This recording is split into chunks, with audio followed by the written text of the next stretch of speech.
एक बात नोटिस करना आप, बीजेपी उस बीवी की तरह है जिसकी कभी कोई गलती नहीं होती, और कांग्रेस उस पति की तरह सारी गलती उसी की होती है। वो मूवी का डायलॉग सुना है कि आज की बात पर आज आर्गुमेंट होगा ही नहीं, आज की बात पर झगड़ा होगा 2 महीने बाद। क्या साला याद भी नहीं होता कि 2 महीने पहले हुआ क्या था? सेम पॉलिसी बीजेपी की है।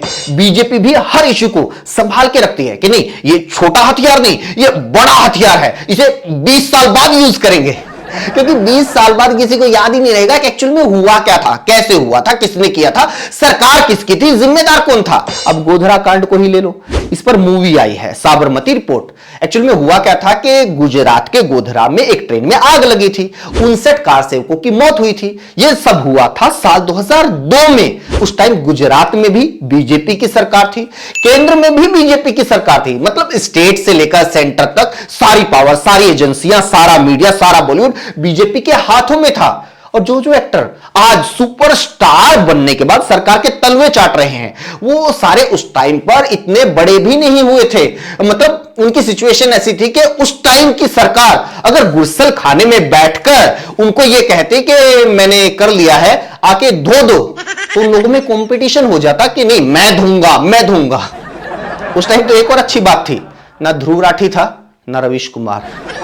यानी बीजेपी चाहती तो उस टाइम गोधरा कांड पर दिन रात 24 घंटे, कई साल टीवी, अखबार, गली मोहल्ले और घर घर में बहस करवा सकती थी। उस घटना के बारे में पूरे देश को बताने के लिए बीजेपी उस टाइम भी न्यूज, डॉक्यूमेंट्री, मूवी सब कुछ बनवा सकती थी।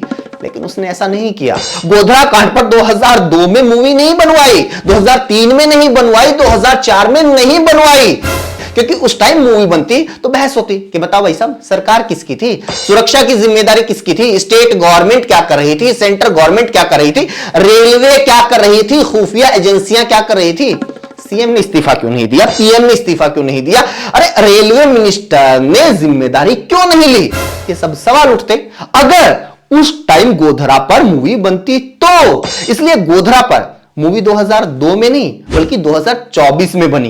गोधरा पर बहस 2002 में नहीं 2024 में हो रही है। और बताया इस तरह से जा रहा है कि मानो उस टाइम सरकार बीजेपी की नहीं, कांग्रेस या वामपंथियों की थी। मानो सरकार कोई अंग्रेजी बोलने वाले पत्रकार चला रहे थे और बीजेपी तो बेचारी लाचार थी, बीजेपी तो विपक्ष में थी। बीजेपी कर ही क्या सकती थी।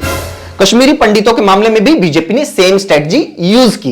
जब 1990 में वो सब हुआ तो केंद्र में बीजेपी गठबंधन की सरकार थी, कश्मीर में भी राज्यपाल उनका था, पावर उनके हाथ में थी। लेकिन उस टाइम की सरकार ने ना कश्मीरी पंडितों की सुरक्षा की और ना ही बीजेपी ने इस इश्यू पर पूरे देश में बहस छेड़ी।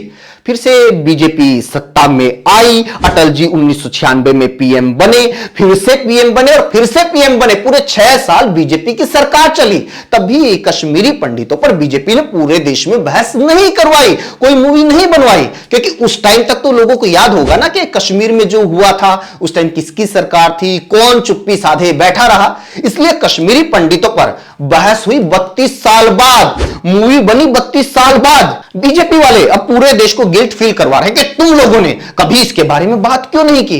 ये वही बीजेपी है जो खुद 32 साल तक इस इंतजार में बैठी रही कि कभी मोदी पीएम बनेंगे तो हम इसके बारे में बात करेंगे।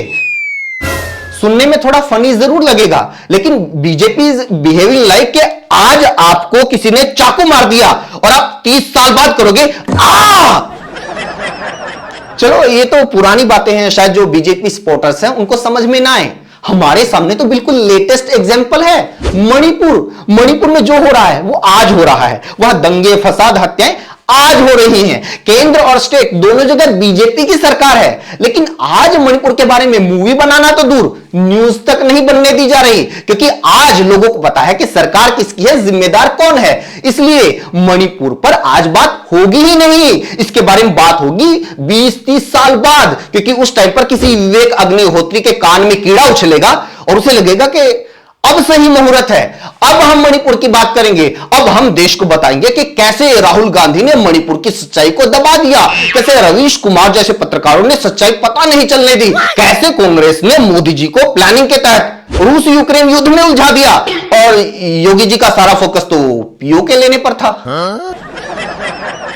यार बीजेपी उस बीवी की तरह है जो मार्केट से आने के बाद मुंह फुला के बैठ जाती है। पति पूछेगा क्यों, क्या हुआ, बोलेगी मुझे तो गोलगप्पे खाने थे। तो खा लेती यार, किसने मना किया था? हाँ तो किसी ने पूछा भी तो नहीं था।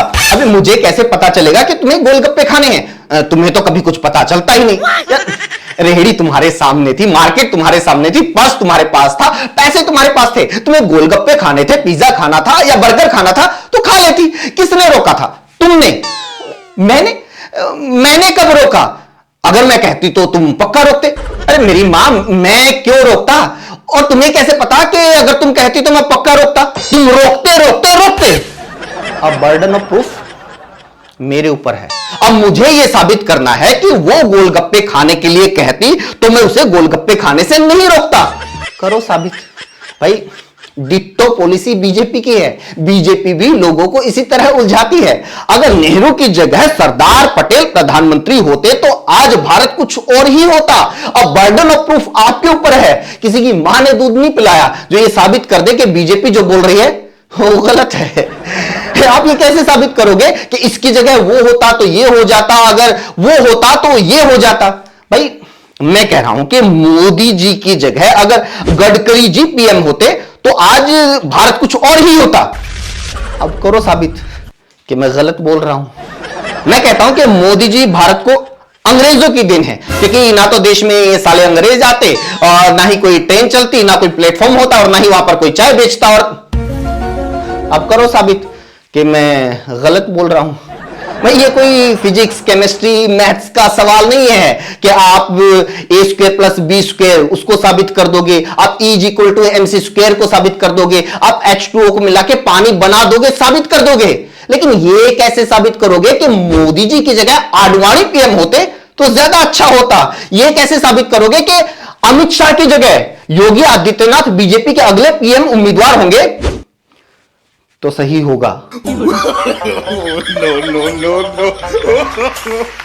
इस वीडियो में इतना ही दोस्तों। अगर आपको वीडियो पसंद आ रही है तो प्लीज उसको लाइक जरूर कीजिए, हमें कमेंट जरूर कीजिए, क्योंकि इससे आपकी ओपिनियन हम तक पहुंचती है। इसे यार दोस्तों के साथ भी शेयर कीजिए और हमारे चैनल को सब्सक्राइब कर दीजिए। Thank you.